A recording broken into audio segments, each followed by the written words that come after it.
어, 우리가 복음을 가진 사람으로서 복음적인 삶을 산다라는 것은 무엇을 의미하는가? 우리는 복음적으로 생각해야 되고 복음적으로 봐야 되고 우리는 복음적인 삶을 사는 데 있어서 살리는 것이 복음적인 것입니다. 예. 복음에는 착하게 살아야 한다는 내용도 분명히 있어요. 성경에는 우리가 뭔가 이렇게 부모님께도 잘하고 우리가 뭔가 뭐 열심히 해야 되고 하는 등의 내용도 성경에 분명히 들어 있습니다. 하지만 성경은 그런 걸 얘기하는 책이 아니에요. 예수님에 대해서 사람들이 누구라고 하느냐? 사람들이 엘리야 같다고 합니다. 능력을 나타내니까. 아, 사람들이 예레미야 같다라고 합니다. 예수님 막 병도 고쳐주시고요. 불쌍한 사람들 막 도와주시고요. 사람들이 선지자 중에 하나라 하나이다. 예수님 맨날 예배 드리시니까요. 맞는 것 같은데 아니라는 것이죠. 그럼 예수님은 누구시냐? 예수님은 그리스도로 오신 분이세요. 그리스도로 오셔서 뭐 하셨냐? 우리 인간의 근본 문제를 해결하시고 죽었던 우리를 살리셨습니다. 그게 복음적인 것이죠. 그래서 우리가 교회 안에서 뭔가 좀 잘못하고 있는 사람들, 저 사람은 저러면 안 되는데 이렇게 생각이 되는 사람들에 대해서 우리는 그 사람들을 가르치는 게 아니에요. 그 사람들을 옳은 방향으로 인도하는 것도 아닙니다. 살려야 됩니다. 그죠? 그게 복음적인 것입니다. 그래서 우리가 봤을 때 복음적으로 살리는 쪽으로 보여야 되고 살리는 쪽으로 생각이 나야 되고 살리는 삶을 살아야 됩니다. 그게 가능하냐? 안 되죠. 그래서 우리는 힘을 얻어야 됩니다. 하나님이 주시는 힘은 초월할 수 있다라는 거예요. 그죠? 그러니까 초월하지 못하면 우리도 똑같이 그 사람과 똑같이 걸려드는 거죠. 그래서 갈등하고 분쟁하고 사탄이 제일 좋아할 만한 것들을 꺼리낌 없이 그렇게 하고 있다라는 거죠. 그래서 지금까지 교회사를 본다면 분열과 갈등의 역사가 교회사였습니다. 우리만이라도 우리가 뭐 잘났기에 아니 우리는 하나님 주신 그 복음을 누리는 자라면 우리만이라도 정말 복음적인 삶을 살아야 한다라는 것이죠. 성공한 것처럼 보이지만 한 번도 제대로 된 참 성공을 한 적이 없는 강대국을 살려야 됩니다. 실제로 진짜 성공한 것처럼 보이지만 진짜 성공한 게 아니다라는 것이죠. 어, 얼마 전에 우리나라에 브라질 축구 대표팀이 왔어요. 그들의 25명의 몸값을 다 합치면 이 1조 2천억이 넘는다라고 합니다. 25명의 몸값이 어마어마하죠. 근데 그 사람들이 신기하게 일찍 들어와서 적응하는 시간을 갖는데 남산타워도 가고 용인 에버랜드도 가고 막 놀고 있는 거예요. 강남에 클럽 가서 하룻밤에 쓰는 돈이 1,200만 원 이렇게 막 술값 쓰고 막 어마어마한 사람들이죠. 근데 그 사람들이 처음에 왔을 때 늘 하던 대로 그 사람들은 어디에서 축구를 하고 있냐? 유럽에서 스페인, 영국, 막 이탈리아 이런 데서 축구를 하는 사람들인데 늘 돌아다닐 때 경호원을 데리고서 돌아다녀요.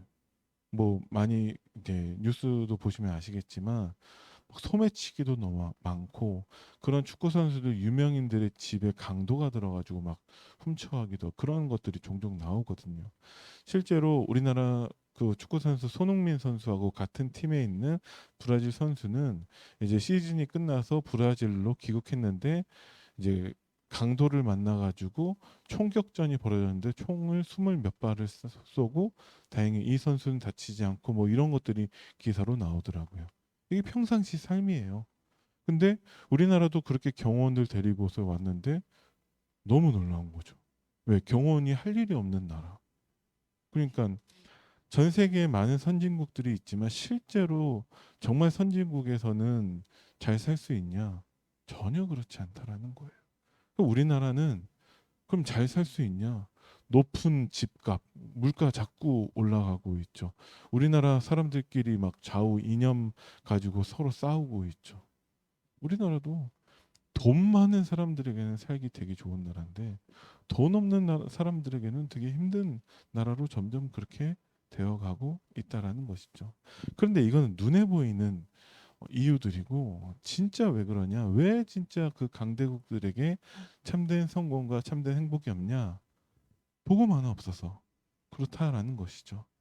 왜 교회가 무너지고 있냐? 복음 놓쳤기 때문에. 그죠? 왜 후대가 무너지고 있냐? 복음 놓쳤기 때문에. 그래서 하나님은 우리를 정말 복음 가진 자로 부르셨다라는 것입니다. 그 대표적인 사람이 전도자 바울이었습니다. 원래는 하나님을 대적하고 예수 믿는 사람들을 잡아 가두는 핍박자였었죠. 자기는 하나님을 위해서 그렇게 한다라고 생각을 했지만 복음을 몰랐기 때문에 완전한 착각 속에 있었습니다. 그 바울이 전도자가 되었는데 전도자가 되었다라는 가장 증거가 무엇이냐? 23장 11절이 시작하는 그날 밤에 여호와께서 바울 곁에 서서 이르시되, 네, 바울은 하나님의 말씀을 듣고 있어요. 하나님과 소통하고 있어요. 하나님께 기도하는 비밀이 있습니다. 이 사람이 전도자입니다. 많은 사람을 영접했다 해서 전도자가 아니에요. 전도자 스데반 집사님은 한 명도 영접한 사람이 없어요. 그런데 그 스데반 집사님이 하나님과 소통하고 있다라는 것이죠. 돌에 쳐맞아 가지고 이게 죽기 직전에 저들이 무엇 하고 있는지 모릅니다. 저들의 죄를 저들에게 이렇게 돌리지 말아 달라고 하는 게 스데반 집사님의 마지막 기도였죠. 그러니까 한 명도 영접한 사람이 없다니까요. 그 사람들이 들고 일어나 가지고 복음 전하는 그 전도자 스데반 집사님을 막 죽이는데 전도자라는 것이죠. 왜? 하나님과 함께하는 축복을 누리고 있으니까. 전도자 요셉에게 하나님이 이 축복을 주십니다. 여호와께서 요셉과 함께 하심에 요셉이 형통한 자가 되었다라는 것입니다.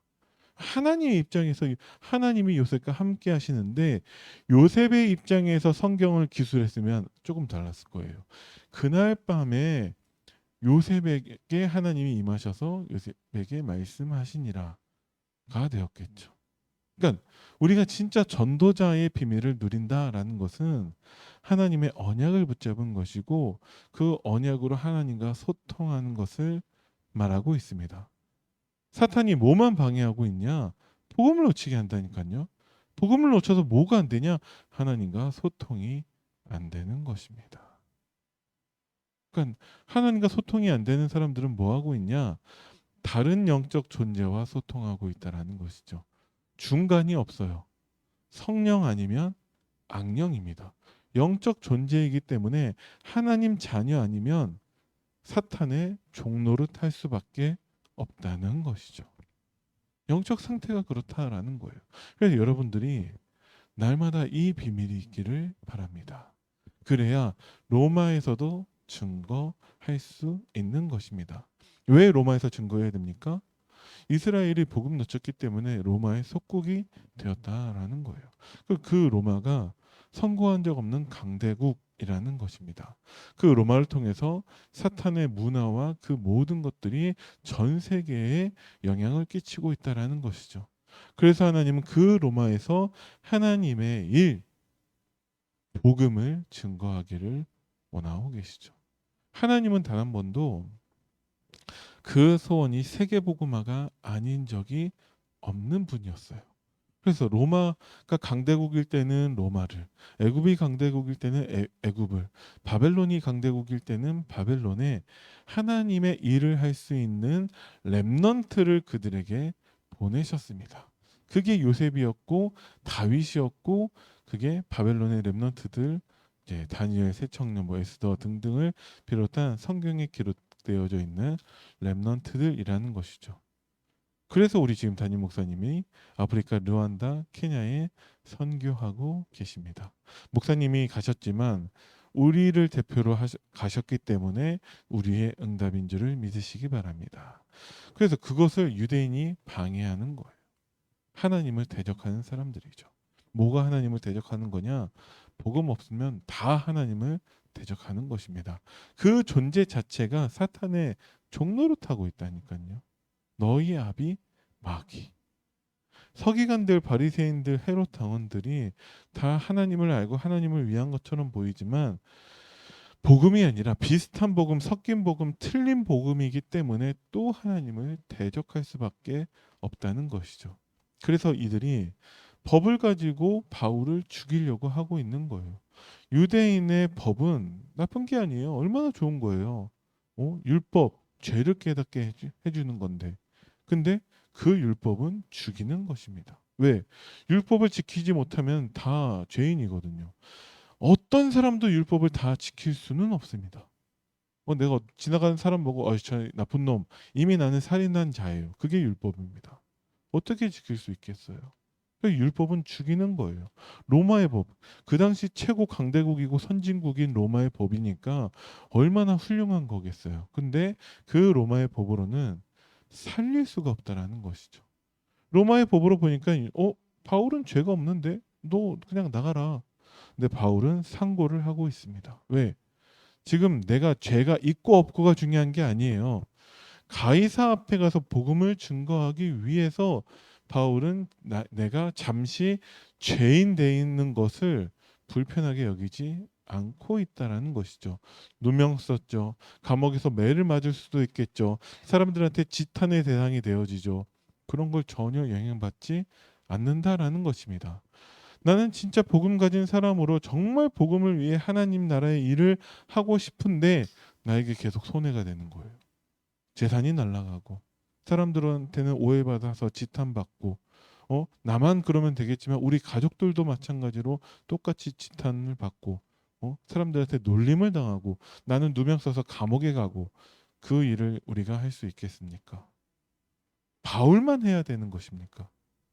우리에게 하나님이 로마에서도 증거하라고 말씀하고 계시는 거예요. 그럼 바울은 왜 그것을 굳이 상고까지 해가면서 하려고 하고 있습니까? 그게 하나님의 일이기 때문에 그렇다라는 것이죠. 그래서 진짜 우리가 힘을 얻지 못하면, 진짜 우리가 복음을 누리지 못하면 말로는 말씀 받을 때 그렇지 하지만 나에게 하나님이 어느 날 그 애굽의 노예로 보내신다라고 한다면 우리가 그걸 할 수 있겠습니까? 나에게 하나님의 바벨론의 포로로 가서 복음 증거하라면 우리는 할 수 있겠습니까? 그러니까 실제 이것이 나에게까지 적용된다라고 하면은 그러면 또 다른 얘기가 되는 거예요. 진짜 복음의 그 하나님의 일이 나에게 실제가 된다고 한다면 나는 못하겠는데요. 할 사람들 많을걸요. 예를 들어서 목사님이 이번에 아프리카 가시는데 장로님 저와 이번에 같이 가시죠. 선뜻 그럼 제가 가겠습니다 할 사람 얼마나 있을까요? 선뜻 그럼 안수 집사님 권사님 저랑 같이 가십시다. 네 제가 가겠습니다. 선뜻 하실 분이 얼마나 되겠어요? 자 우리 교회 하나님 드디어 시간표를 주셨습니다. 우리가 이제 정말 믿음으로 도전해서 우리가 올해 안으로 정말 성전의 응답을 받읍시다. 전 재산을 다 드릴 수 있는 분이 얼마나 있겠어요? 지금 극단적으로 막 아프리카 가라 뭐 전 재산을 드려라 하는 얘기가 아니잖아요. 그죠? 우리가 진짜 복음이 말이 아니라 나에게 정말 실제가 되어 있는가를 말씀드리고 있는 거예요. 정말 복음이 우리가 각인 뿌리 체질 되지 않으면 이건 내 일이 아니라 바울의 일이니까 그치 감옥에 가서라도 상고해서 가이사 앞에 복음 전하고 해야지. 그 다음에 어떻게 할 건데요? 가이사 앞에 복음 전하고 나서는 바울의 끝은 어떻게 됩니까? 순교에 있다니까요. 바울은. 우리는 너무 쉽게 남 얘기하는 것처럼 뭔가 TV에서 드라마 보는 것처럼 우리는 그렇게 복음을 대하고 있는 건 아닌지 우리가 스스로를 한번 돌아봐야 됩니다. 하나님 그래서 유대인의 핍박이 있을 거고 마게도냐 우상 숭배하는 사람들 핍박이 있을 거고 로마의 핍박이 예고되어 있으니까 하나님이 담대하라. 내가 예루살렘에서 나의 일을 증언한 것 같이 로마에서도 증언하여야 하리라를 말씀하고 계시는 것입니다. 그죠? 쉬운 일이 아니다라는 거예요. 이 담대하라가 또 어디에서 나오죠? 여호수아 1장에서 또 나옵니다. 여호수아가 이제 그 모세를 대신해서 이제 이스라엘의 지도자가 되었는데 여호수아가 내가 이것을 어떻게 하지? 하나님의 사람 모세나 할 수 있는 일이지 이게 나 같은 사람이 어떻게 이스라엘의 지도자가 돼서 모세도 하지 못한 일을 지금 해야 되는 거예요. 모세는 출애굽했는데 가나안 정복은 안 했다라는 것이죠. 근데 지금 여호수아는 모세를 대신해서 지도자가 돼서 가나안 정복을 해야 한다니까요. 그 여호수아에게 하나님 말씀하신 게 강하고 담대해라. 내가 모세와 함께 하던 것 같이 너와 함께 하리라. 우리 교회가 지금 그 시간표를 앞두고 있다라는 것입니다. 그죠? 이제 30년 동안 우리 담임 목사님이 지도자가 되셨다가 이제 새로운 분으로 바꾸는 시간표가 된다는 것이죠. 그럼 분명히 달라지는 게 있을 거예요. 그 준비를 여러분들 하고 계십니까? 준비하셔야 한다니까요. 아니면 또 갈등하게 돼 있어요. 쓸데없는 서론적인 거 가지고 뭐 별로 하나님의 일도 아닌데 그냥 그거 갖고 싸우다가 시간만 보낸 경우 또 더 큰 문제가 있을 수 있다니까요. 여러분들이 담대하시기 바랍니다. 어떻게 담대할 수 있냐? 하나님의 언약을 붙잡고 하나님과 소통하는 거예요. 그날 밤에 여호와께서 여러분들에게 하시는 말씀을 여러분들이 들을 수 있어야 됩니다. 그게 무엇이냐? 우리 안디옥 교회 성도들에게 주시는 이면 계약이 분명히 있다라는 것입니다. 이 이면 계약 발견하지 못하는 사람은 제가 자꾸 이 표현을 쓰는데 과격한 표현이지만 나의 이면 계약을 발견하지 못한 사람들 때려 죽여도 절대 기도하지 못합니다. 우리 담임 목사님 위해서 그 선교 위에 기도하지 못한다니까요. 나쁜 사람들이 아니라 생각이 안 나는 거예요. 생각이. 왜? 이면 계약 하나님 나에게 주신 언약으로 발견되지 않으니까. 기도하고 계십니까? 기도의 1순위가 되셔야 됩니다. 그게. 그죠? 왜? 나의 응답이 맞다면 하나님의 일을 로마에서도 증언해야 되는데 내가 가서 해야 되는데 나를 대표로 담임 목사님 가서 하고 계시잖아요. 그럼 내가 가지도 못했는데 기도도 안 하고 있다. 왜 기도를 못하냐? 나쁜 사람이어서가 아니라니까요. 하나님의 이면 계약으로서의 응답이 아니기 때문에 생각이 안 나는 거예요. 마찬가지로 이제 조금 있으면 새로운 이제 목사님이 오시잖아요. 그러면 거기에 대한 이면 계약을 발견하셔야 한다니까요. 그냥 세워라 내어라 하면서 그냥 시간만 가면은 진짜 하나님의 시간표가 되었을 때 당황하게 됩니다. 여러분들이 정말 기도하시면서 무엇을 어떻게 준비할 것인가에 대해서 여러분들이 고민하셔야 돼요. 제가 직접적으로 말씀을 드리자면 제가 처음 우리 교회 왔을 때 당황한 일이 있었어요. 뭐였냐? 제가 보니까 제가 10월 달인가 10월 달쯤에 왔는데 5월 달에 이미 와서 제가 강단 메시지 한 적이 있거든요. 목사님 아프리카 가셨을 때 정확하게 2019년 5월 26일 날 제가 메시지를 했더라고요. 이미 5달 전에 제가 온다는 것이 결정이 났는데 왔는데 제가 묵을 집이 없었어요. 그래서 일주일을 제가 대전에서 출퇴근을 했다니까요. 5개월 동안 우리 교회는 무엇을 준비한 것입니까? 우리 교회로서 아무런 이면 계약을 발견하지 않았다는 거예요. 금방 준비가 되긴 했는데 전 되게 당황했다니까요. 그게. 그러면 지금 새로운 이제 목사님 모시기로 했는데 뭐 준비하고 계십니까? 17년을 미국에서 사셨던 분이 오고 계세요. 근데 나의 이면 계약이 발견되지 않으면 아무것도 안 한다니까요. 나빠서가 아니에요. 생각이 안 나는 거예요, 생각이. 그죠? 여러분들이라도 하셔야 됩니다. 그거를 목사님하고 상의하셔야 됩니다. 그죠? 기다리고 계실 거예요. 왜냐하면 제가 알기로는 목사님은 준비하고 계시거든요. 기도하시면서. 근데 그걸 목사님이 하셔야 되냐? 그거는 중직자가 해야죠. 그죠? 그래야 하나님 나라가 임하게 되는 것입니다.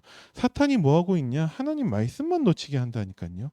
그래서 하나님 나라의 일이 나랑 상관없게 만드는 게 사탄의 속임수라는 거예요. 그죠? 그러니까 이거 하는 데 있어서 힘든 게 아니에요. 왜? 분명히 하나님이 예비하신 응답이 있으니까. 우리 수준으로는 못 한다니까요. 그래서 우리는 말씀 안에서 하나님과 소통하며 하나님이 감추어 놓은 비밀을 찾는 것입니다. 근데 자꾸 이게 실제 내 것이 아니니까 이론으로만 받아들이는 거예요. 그러면 어떻게 되냐? 숫자에 집착하게 되죠. 10가지나? 너무 많은 거 아니냐? 근데 점점 숫자는 늘어날 거예요. 근데 진짜 응답 누리는 사람은 숫자에 집중하는 것이 아니라 비밀에 집중합니다. 그죠? 그래서 나의 응답을 찾는 것이죠. 왜? 예비되어져 있으니까. 그죠? 하나님이 로마에서도 증언하여야 하리라 하는 이 말씀을 하셨을 때에는 바울을 위해서 모든 것을 다 준비하고 계세요. 근데 바울만 그것을 발견하고 누립니다. 나머지 그 시대에 막 왕도 있고 제사장도 있고 선지자도 있고 다 있는데 바울만 누리고 있습니다. 왜? 바울만 나의 언약으로 누리고 있으니까. 그날 밤에 하필이면 하나님이 바울 곁에 서서 이르시되 바울에게만 말씀하고 계신다라는 것이죠. 여러분들이 저 전도자 바울 그 응답을 누리시기 바랍니다. 바울처럼 하나님께서 정말 우리에게 그 비밀을 알게 하셨다라는 것이죠. 그래서 우리 교회가 정말 로마에서까지 진짜 하나님의 일을 증언하는 그 응답을 누리는 교회가 되기를 간절히 기도하겠습니다. 살아계신 하나님 은혜를 감사드립니다. 우리 안되게 모든 성도님들이 하나님 말씀에서 나에게 주시는 언약 이면 계약을 찾아 누리게 하시고 하나님 주시는 힘과 답과 응답 가지고 정말 로마에서도 하나님의 일을 증언하는 전도자로 설 수 있도록 하나님이 축복하여 주옵소서. 우리 아프리카 선교 중에 계신 우리 담임 목사님께 성령의 충만함과 오력을 더하시고 이제 케냐와 이집트로 이동하셔서 정말 캠프하는 가운데 하나님이 예비하신 응답 발견하게 하시고 하나님이 그토록 원하시는 세계복음화를 위한 현지인 제자를 찾아 세우는 응답을 누리게 하여 주옵소서. 우리 안되게 전 성도가 함께 우리 전도자 목사님을 위해서 기도하고 아프리카 선교 위해서 기도로 동역할 수 있도록 하나님이 축복하여 주옵소서. 감사를 드리며 우리 주 예수 그리스도 이름으로 기도드립니다. 아멘. 하늘에 계신 우리 아버지여 이름이 거룩히 여김을 받으시오며 나라의 마옵시며 뜻이 하늘에서 이루어진 것 같이 땅에서도 이루어지이다. 오늘날 우리에게 일용할 양식을 주옵시고 우리가 우리에게 죄 지은 자를 사하여 준 것 같이 우리 죄를 사하여 주옵시고 우리를 시험에 들지 마게 하옵시고 다만 악에서 구하옵소서. 나라와 권세와 영광이 아버지께 영원히 있사옵나이다. 아멘.